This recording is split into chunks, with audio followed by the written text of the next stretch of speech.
खबर हनुमानगढ़ के संगरिया से है, जहां भाजपा के राष्ट्रीय अध्यक्ष जेपी नड्डा ने बीजेपी प्रत्याशी के समर्थन में एक चुनावी सभा को संबोधित किया।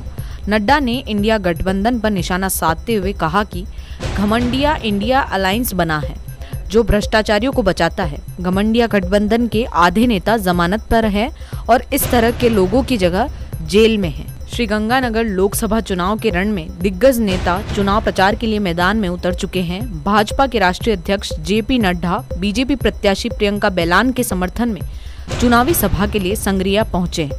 नड्डा ने संगरिया में एक बड़ी जनसभा को संबोधित किया।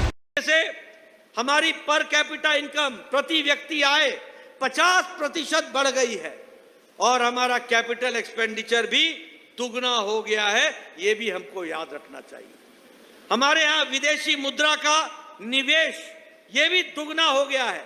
आज दुनिया के लोग भारत में निवेश कर रहे हैं, चाइना में नहीं कर रहे, भारत में निवेश कर रहे हैं, ये भी हमको ध्यान में रखना चाहिए। मैं आपके सामने बताना चाहता हूं कि आज हम ऑटोमोबाइल इंडस्ट्री में, ऑटोमोबाइल मार्केट में भारत तीसरे नंबर पर खड़ा है। जापान को हमने पछाड़ दिया है, इसको भी हमको याद रखना चाहिए। इस्पात में हम चौथे नंबर पर थे, आज इस्पात का प्रोडक्शन दूसरे नंबर पर हो गया है। आप सब लोगों के हाथ में मोबाइल है। 10 साल पहले इसी मोबाइल पर लिखा होता था मेड इन चाइना। आज जो मोबाइल आपके हाथ में है इस पर लिखा हुआ है मेड इन इंडिया। आज भारत में 97% मोबाइल बन रहा है और तो और छोड़िए, हमारे एप्पल का भी मोबाइल अब भारत में बन रहा है, यह भी हमको ध्यान में रखना चाहिए। मित्रों, अगर मैं आपके सामने इस बात को बताऊं कि हमारे यहां दवाई में 138% एक्सपोर्ट बढ़ा है। आज दुनिया की डिस्पेंसरी भारत बन गई है। सबसे सस्ती दवा और सबसे असरदार दवा अब भारत बना रहा है। पेट्रोकेमिकल्स में भारत का उत्पादन 106% एक्सपोर्ट बढ़ गया है। हमारा निर्यात 106% बढ़ गया है। और उसी तरीके से हमारे विकास के दृष्टि से टॉय इंडस्ट्री में भी भारत तीसरे नंबर पर बन गया है। बना लिया है कि आपका आशीर्वाद कमल के निशान को, आपका आशीर्वाद प्रियंका जी को, आपका आशीर्वाद भारतीय जनता पार्टी को मिलेगा, ऐसा मैं मानता हूं। लेकिन साथ ही साथ मैं आपको यह भी बताना चाहता हूं और यह भी आपके ध्यान में होगा ही कि आज भारत की राजनीति मोदी जी के नेतृत्व में बदल चुकी है। जो 10 साल पहले हम देखा करते थे राजनीति का ढर्रा, वो आज राजनीति का तौर तरीका नहीं रह गया। पहले जमाने में लोगों की सरकार के लिए विश्वास लेते थे और बाद में सरकार किसी जाति की हो जाती थी, किसी वर्ग की हो जाती थी। वो सरकार सबकी सरकार नहीं होती थी।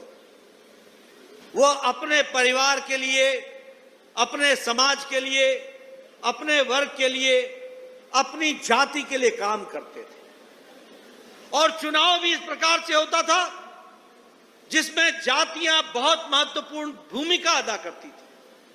प्रत्याशी कौन है, अगड़ा है कि पिछड़ा है, नहर के इस तरफ का है कि नहर के उस तरफ का है, इस जिले का है या उस जिले का है, लोगों को बांट करके राजनीति और वोट बैंक की राजनीति करते थे। लेकिन प्रधानमंत्री मोदी जी ने राजनीति की परिभाषा, राजनीति की संस्कृति बदल डाली है और आज विकासवाद की राजनीति हो रही है और विकासवाद को आगे बढ़ाने का काम हो रहा है। अब हमारा विरोधी भी आता है तो विकास की बात करता है।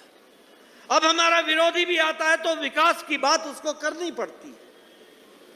यही पहले जातियों में बटा हुआ राजनीति थी, आज वो विकासवाद से आगे बढ़ाने का काम चल रहा है।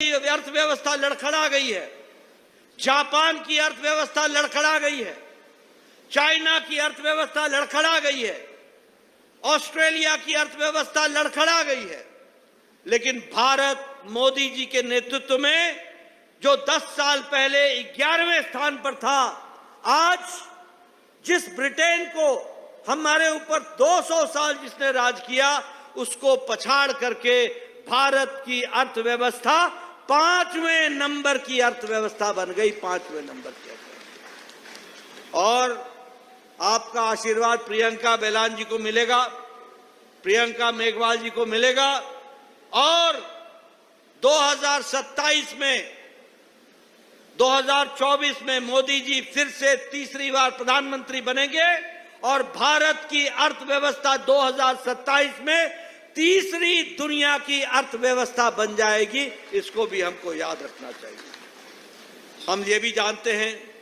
कि प्रधानमंत्री जी ने सामाजिक न्याय की लड़ाई लड़ी, सबका साथ, सबका विकास, सबका विश्वास, सबका प्रयास।